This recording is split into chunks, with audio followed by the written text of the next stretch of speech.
Welcome everyone to HEXATalk that we do every Monday. And today we have a fantastic guest who's going to drive the conversation. Nadine Livingston, who is the Chief Marketing Officer of Twizzle. She's a good friend of mine as well. And without any further delay, I'm going to hand over the session to Nadine. Nadine, welcome and take it over. Thank you so much for having me here today, Yogesh. I really am very interested in the industry refresher that we're doing today. So thank you for inviting me onto HEXATalks.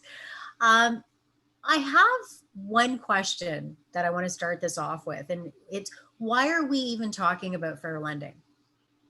First, given all the changes that the government is making. It's very rare that the president comes up with an executive order on compliance. Traditionally, it goes through a normal process. But President Biden actually signed an executive order. Given some events in the industry that happened last year and that are happening now, it becomes more of important matter that the industry needs to know. And that is precisely the reason. And also, there are upcoming events. 1071, which is one of the aspects of Dodd-Frank.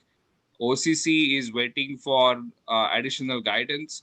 And there is new leadership in OCC, in FDIC, as well as CFPB, which is going to look at this topic in different ways. And it is very important for all of us to be prepared. And that's why this compliance particularly is on top of people's mind. And there is a lot of news articles happening or changes that are happening from financial institutions as well. And that's why fair lending is the topic that we have chosen to speak, Nadine. Perfect. Well, with fair lending, that impacts so many different areas and so many different people. So, what specifically, like what groups would actually be affected and impacted by these? Another good question. Let me start from the industry standpoint.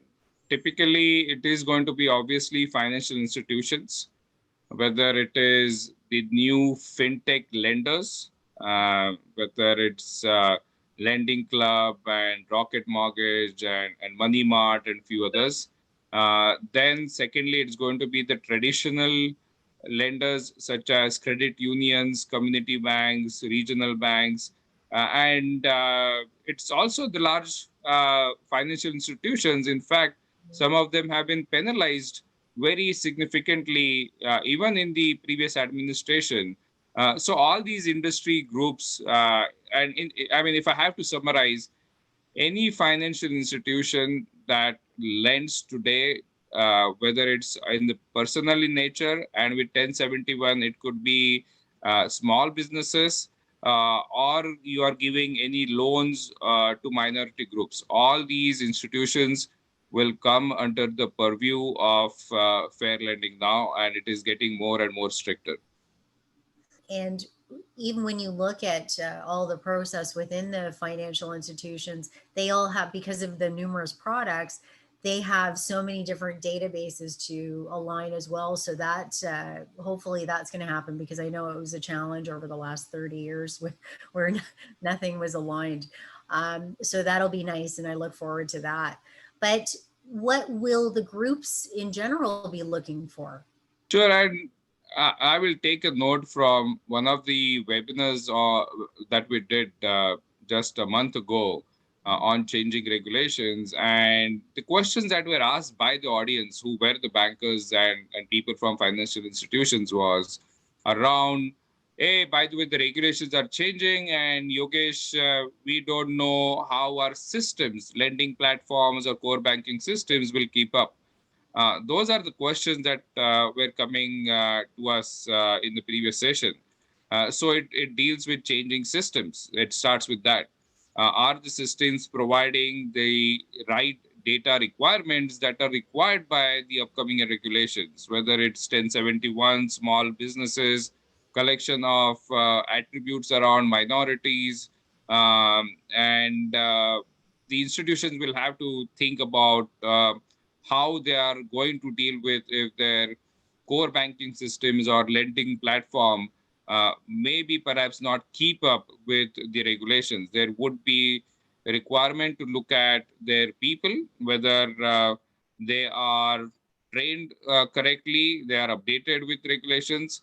Then there will be a requirement of whether the systems that they have for compliance as well as getting the data are going to keep up with these changes, and also with new supervision, new methodologies that the uh, government or regulatory bodies will apply. Are the institutions ready with that? So it's a multi-dimensional aspect, if you really ask me, that these particular financial institutions, whether it's chief compliance officer, CFO, chief risk officer, whoever is responsible either to report or to give the data, are ready or not. So multiple things to think about, Nadine.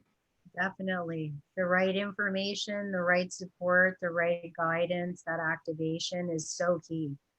And, really, what else is going on in the market today? Right. And if you really ask me, one topic that I did not speak in the last few minutes was uh, not just the regulations are changing, but the method of doing artificial intelligence, using artificial intelligence is also changing. Regulators, whether it's CFPB or others, are openly speaking about use of artificial intelligence in fair lending. They are doing data publication in alliance with Census Bureau and other government authorities. And when they make data available, it's an expectation, hidden expectation, that financial institutions are using this data to comply. And you cannot say today that, hey, we don't know about this data. And the question that arises is, what do we do with all these large set of data? And the answer is, you need to think about how artificial intelligence is going to be used by the other peer groups or other providers to do fair lending. So I think beyond changing regulations, you need to be educated with all this data publication that is happening. And I mean, there is a lot of content, and Nadine, perhaps you are going to touch upon some of the things that we are doing together. And also the artificial intelligence. What are the models? What is the transparency requirement from regulators around artificial intelligence? And how AI can help financial institutions to be better in compliances. So I think these are some of the newness, if I can say, in this area. Correct in that. But I think when it comes to this, there's definitely awareness that needs to be built. So when it comes to what we're doing or our part, I know Hexanica is working on a lot of initiatives to help cut through the clutter on this. And I can speak to Tweezle. For us, we're trying to build awareness around a lot of topics and how this impacts people, and just people should really be focusing on these things because, again, to your point earlier, there's been so much that's happened in with the recent climate, even with COVID, where a lot of people were not considered, that perhaps should have. And having a data, having a data-driven fair lending process implemented would definitely help with that. And with Tweezle, what we're doing is we're providing short modules or short training sessions across a number of different channels. So whether it's Tweezle Talk TV, the Tweezle Talks, which is our podcast, and then even just general courses, we're trying to keep short, concise material, delivering information that people actually need to know, as opposed to a 250-page regulatory digest of, or more so a dissertation on these key points that they should really be focusing on. So that's what we're doing on the Tweezle platform. Uh, But Fantastic. And that's why, Nadine, I feel that the partnership between Hexanica and Twizzle is awesome. You drive the changes that people need to know through training or new advanced version of training. And at Hexanica, we focus on the technology aspect of it or process aspect of it. And that is what the institutions need. And that's what we intend to do together through various forums. If you want to shed some light on what we are doing together as a closing session, closing point, please do that. Well, as a matter of fact, I just wanted to let the viewers know that we have a great panel discussion tomorrow. Hexanica is hosting a webinar. There's, I believe, almost 400 people that are attending so far. You still have one more day to register.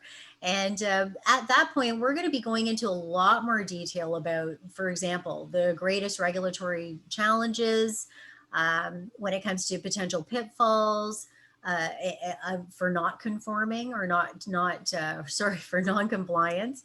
And then when it comes to data governance considerations, and there's so much more, but there's definitely a lot of regulatory information that'll be in there. Great panel, great lineup of experts, and I look forward to seeing you tomorrow. You can register on the Hexanica page on LinkedIn, and feel free to go register. It's free and it's so informative. Thank you. And thanks again Thank you, for having Nadine. me on the panel today. Pleasure. Nice talking to you. Have a good one. Take care. Bye bye.